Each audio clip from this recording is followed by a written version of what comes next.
Mom kicked me out by calling me a failure in front of her friends. After becoming a CEO, she asked me for a job. Come on, help your mother. So I publicly rejected her and everyone watched her cry. I never thought this would be my reality, but a couple of weeks ago, my mom, Clara, who kicked me out of her house years ago, actually showed up at my company event begging me for a job. After everything she put me through, after she called me a failure in front of her friends and told me I would never amount to anything, I had to make a choice. Do I help her or do I finally draw a line and say, enough is enough? I chose the latter, and I've never felt so sure of my decision. It wasn't an easy choice, and it wasn't without guilt, but when I finally rejected her in front of everyone, I could see the look in her eyes. She broke down, and for a moment, I felt like the world had paused. But I knew it was the right thing to do. Here's the whole story, and I'm hoping for some advice on whether I did the right thing, because honestly, I'm still processing this. I grew up in a small town outside of Buffalo, New York, with just my mom, Clara. My dad left before I could even remember him, and it was always just the two of us. Clara worked 2 jobs and was constantly tired, but even when she wasn't around, I could feel her eyes on me. It was like I had this invisible pressure on my shoulders to be perfect, to never fail, and to always do better than what she expected of me. From a young age, Clara taught me that life wasn't about hugs and I love yous. It was about survival. About being strong. About making sure no one ever saw you struggle. And that mentality stuck with me. The problem was, I didn't realize how much it would affect me until I got older. The first time I really saw how harsh she could be was when I was in high school. I came home from a math test with a B. Just a B. Not even a bad grade, but the way she looked at it, it was like I had failed. She exploded when she saw it. You think you're going to amount to something in life with a B in math? She shouted. Do you want to end up like your father? A failure? Huh? Do you? I couldn't believe what I was hearing. It wasn't just a grade, it was like she was telling me I wasn't enough, that I would never be enough. I spent the next few days in my room, trying to avoid her because I couldn't handle the weight of her words. But it didn't stop there. By the time I was 24, I had just started working at a small marketing firm in Buffalo. I was excited about the opportunity. I had worked so hard through college, and now I was finally starting my career. I wasn't rich, but I had a steady job and was making my own way. It wasn't glamorous, but I was proud of it. I thought I had finally found something that could make her proud of me too. I went to visit Clara one weekend to share the news. I had just received a small promotion at work, and I was eager to tell her. I thought it might make her look at me differently, like maybe, just maybe, I wasn't a disappointment after all. Mom, I got promoted, I said, sitting down with her in her small living room. I'm now managing a team of 5 at the firm. I'm doing well. Her reaction wasn't what I expected. She barely looked up from her phone. That's nice, she said, almost dismissively. But why aren't you running your own company yet? I didn't raise you to be a manager for someone else. You're smarter than this. Her words hit me harder than I wanted to admit. It wasn't just that she didn't seem impressed, it was that she didn't even acknowledge the hard work I had put in to get there. I was trying to share something good, something that should have been a moment of pride, but all she could see was how it didn't measure up to her expectations. And then, the conversation took a sharp turn when she said something that left me breathless. You're just a failure, she muttered under her breath, loud enough for me to hear. This is the best you'll ever do, Emma. Nothing more than this. Her words stung. I could feel the tears welling up in my eyes, but I refused to let her see me cry. I didn't want to give her the satisfaction. So, I got up, grabbed my purse, and left without saying a word. I didn't look back. That night, I sat in my car outside her house for a while, trying to make sense of what had just happened. I was angry, but more than that, I was just hurt. This wasn't how I imagined things would go with my mom. I had worked so hard to prove that I could do something meaningful, but nothing would ever be enough for her. For the next 3 years, I didn't speak to Clara. I focused on my career, moving up the ranks at the marketing firm and eventually, starting my own company. It wasn't easy. There were times when I doubted myself, when I wanted to give up, but I kept pushing forward. I wanted to show the world, especially my mom, that I was capable of so much more than she ever thought possible. By the time I was 30, I had turned my small marketing firm into a successful business. I had built a solid team, had loyal clients, and was finally starting to see the fruits of my labor. I was a CEO. My hard work had paid off. And yet, something about my success felt hollow. I still hadn't made peace with what had happened with my mom. It still hurt. And then, out of nowhere, I received a phone call one afternoon. The voice on the other end was familiar but foreign at the same time. Emma, Clara's voice shook as she spoke. "It's me, Mom. I need your help." I sat there in stunned silence. It had been years since I had heard from her. She never reached out before, so what could possibly have changed? I lost my business, Clara continued, her voice full of desperation. "Everything's gone. I don't know who else to turn to. You've made something of yourself, Emma. Please, please, just help me. I need a job. You're the only one who can help me now." I wanted to say no. I wanted to hang up and block her number, but a part of me, the part that still yearned for her approval, told me to at least hear her out. So, I agreed to meet with her. I thought maybe I could offer her a job at my company. After all, she was my mother, and I was successful now. Maybe I could help her, even if it meant swallowing my pride. A week later, she showed up at one of my company events. I had invited a few key clients, and the event was important. It was supposed to be a moment where I presented our new business partnership. Clara walked in, looking older, frail even. Her clothes were outdated, and she had this look in her eyes that made me realize just how much she had changed. She came up to me with a forced smile, and I could see the tears welling up in her eyes. "Emma," she whispered, "I'm sorry. I was wrong about everything. Please, help me. Please let me work with you." I could feel the weight of the entire room on me. I looked around at my team, at the clients who were watching. I could feel their eyes on us. This wasn't just a personal moment, it was a public one. I thought about everything she had put me through, the years of insults, the cruel words, the rejection, the constant disappointment. And in that moment, I realized something. I didn't need her approval. I had worked too hard for this moment, for this success, and I wasn't going to let her take it away from me. "No, Clara," I said, my voice steady but cold. "You told me I'd never amount to anything, remember? You said I was a failure. I'm not in the business of helping people who don't believe in me. I built this for myself. I don't need you in my life anymore." Her face fell. For a split second, I saw her shoulders slump, and then the tears started. She turned away quickly, trying to hide her face, but I could see it, the raw, painful reality that she had lost me forever. The room was quiet for a long moment. It felt as though the world had stopped spinning. The whispers from my team and clients buzzed in the background, but I was so focused on Clara's retreating figure that I could hardly hear them. I watched her walk away from me, her back hunched, her face hidden behind her hands as she tried to wipe away her tears. My heart wasn't filled with satisfaction. It wasn't the victory I thought it would be. There was something strange about seeing her so broken. But it wasn't pity I felt. It was the realization that she had never truly understood me, never truly cared about who I had become. She had always seen me through the lens of what I wasn't, rather than appreciating who I was and how far I had come. The rest of the evening felt like a blur. I kept going through the motions, shaking hands with clients, answering questions, presenting my company's future plans, but I couldn't shake the image of my mom walking away. She had always been a part of my life, for better or worse.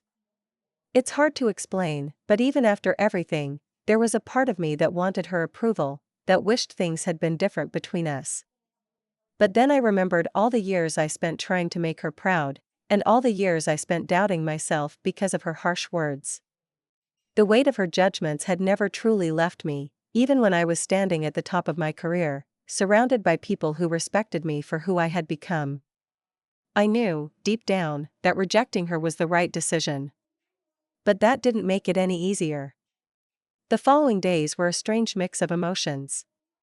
I didn't hear from Clara at all after that night. No messages. No calls. She had vanished again, just like she had after I left her house all those years ago. I had expected her to reach out, to apologize, or maybe even try to make amends. But nothing. It was as if I had been erased from her life entirely. Part of me wondered if I would ever hear from her again. The part of me that still craved some sort of reconciliation, some kind of closure that would allow me to feel like we could heal from all the wounds she had inflicted. But then there was the other part of me, the part that had built a life without her, that knew she would never be the person I needed her to be. I kept pushing those thoughts away and focused on what I could control. My company was growing at an incredible pace. I had expanded into new markets, taken on larger clients, and my team was flourishing. Things were finally moving in the right direction, and the future felt brighter than ever. Still, I couldn't help but feel a little lost when it came to Clara. I had made peace with the idea of never speaking to her again, but there was a small part of me that couldn't shake the memory of her, the woman who raised me but never quite understood me. I had heard stories from friends and colleagues who had gone through similar situations with their parents. Many had reconciled, mended their relationships, and found forgiveness. But that wasn't my reality. My reality was that I had done everything I could to meet her expectations, to make her proud, and it was never enough. She had never seen me for who I truly was, only for who I wasn't. One evening, I sat alone in my office after the workday had ended. The city lights outside the window reflected off the glass, casting a soft glow around the room. I was staring at my phone, scrolling through old messages, when I came across a text from a number I didn't recognize. It was an unknown number, but it looked familiar. "Emma, it's me, Clara. I'm sorry for everything. I know I hurt you. I don't know what to do anymore. Please, can we talk?" I stared at the message for a long time. My heart began to race. Was this real? Had she really reached out again after all this time? I thought about ignoring it, deleting it, pretending like it had never happened. But I couldn't. Part of me was still curious. Part of me still wondered if she had changed, if she truly understood the pain she had caused me all these years. I didn't reply right away.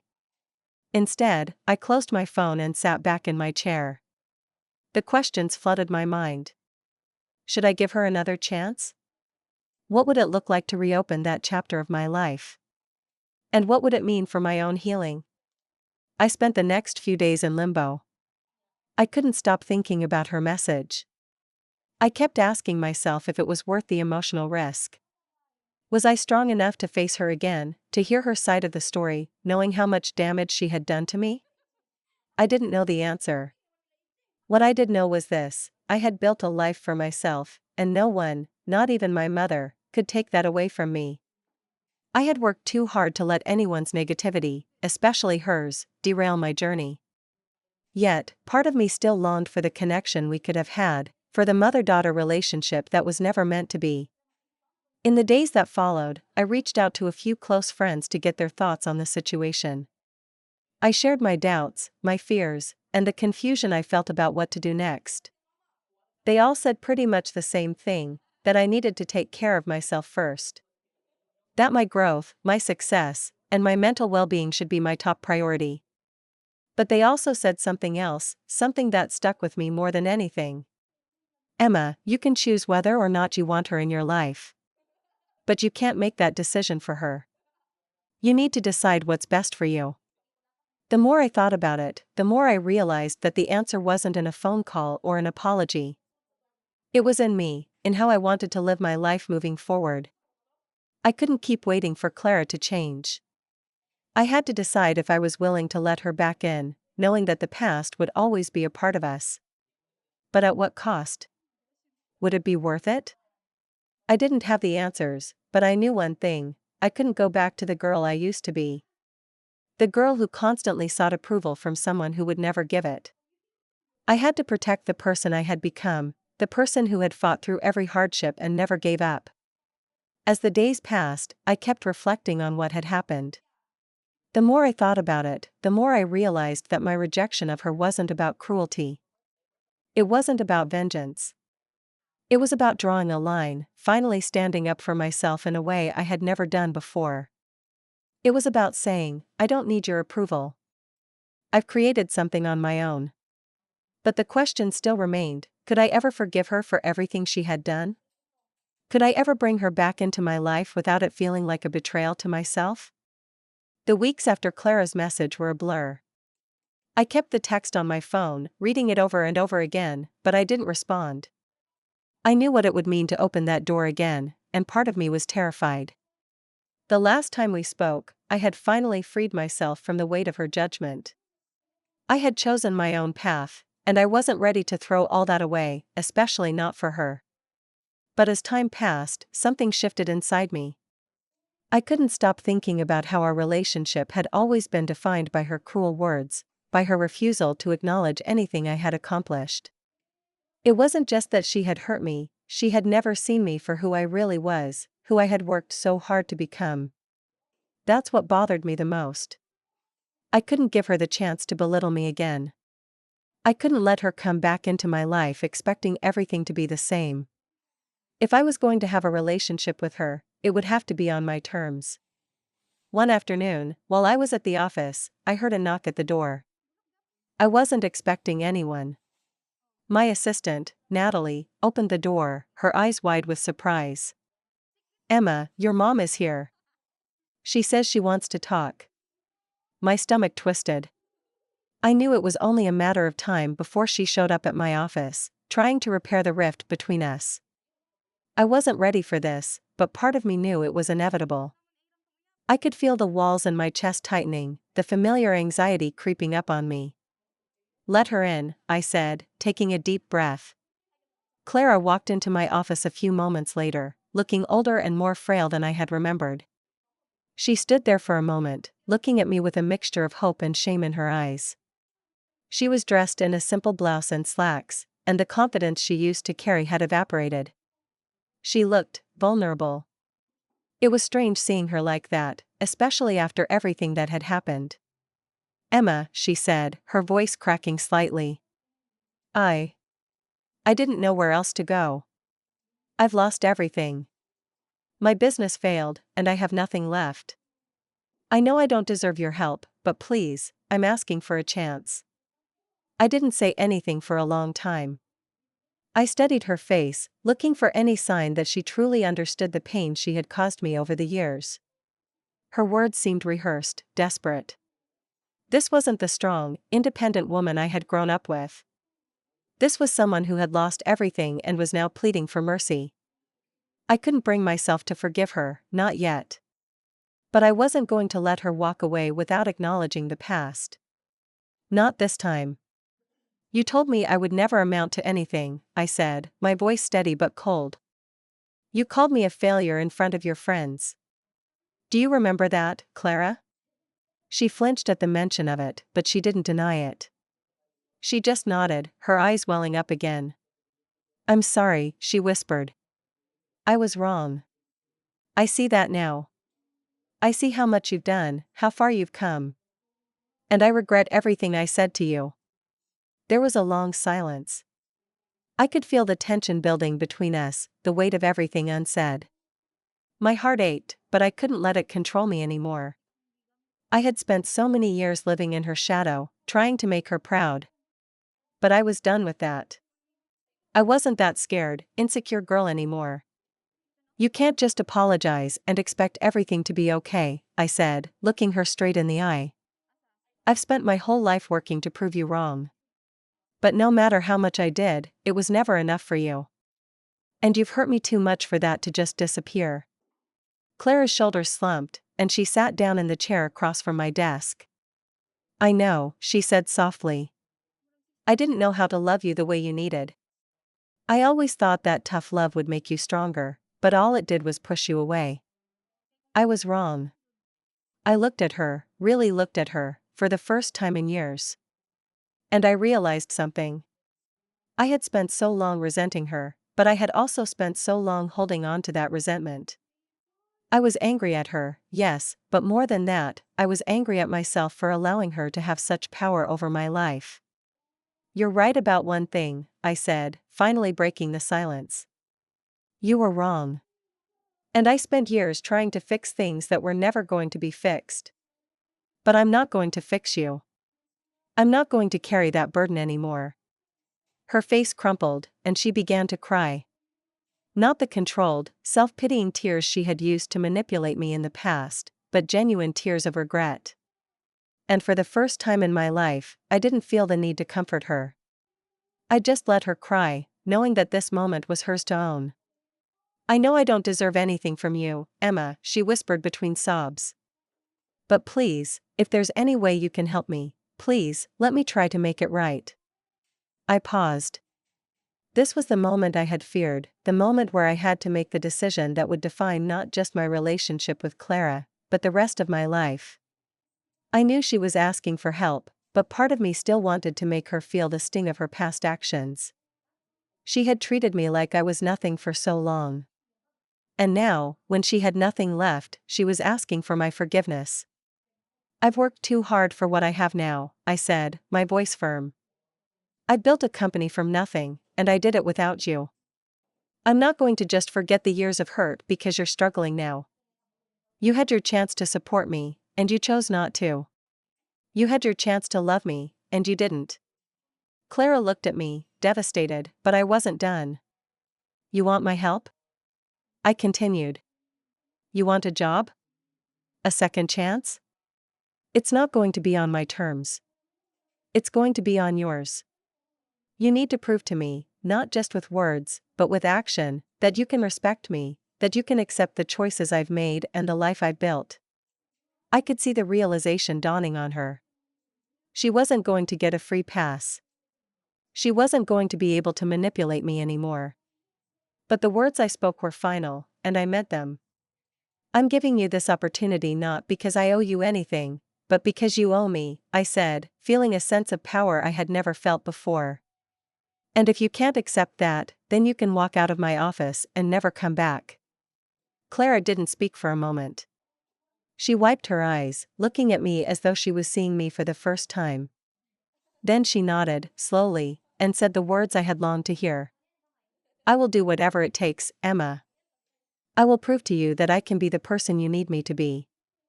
And with that, for the first time in years, I felt like I had finally taken control of the situation.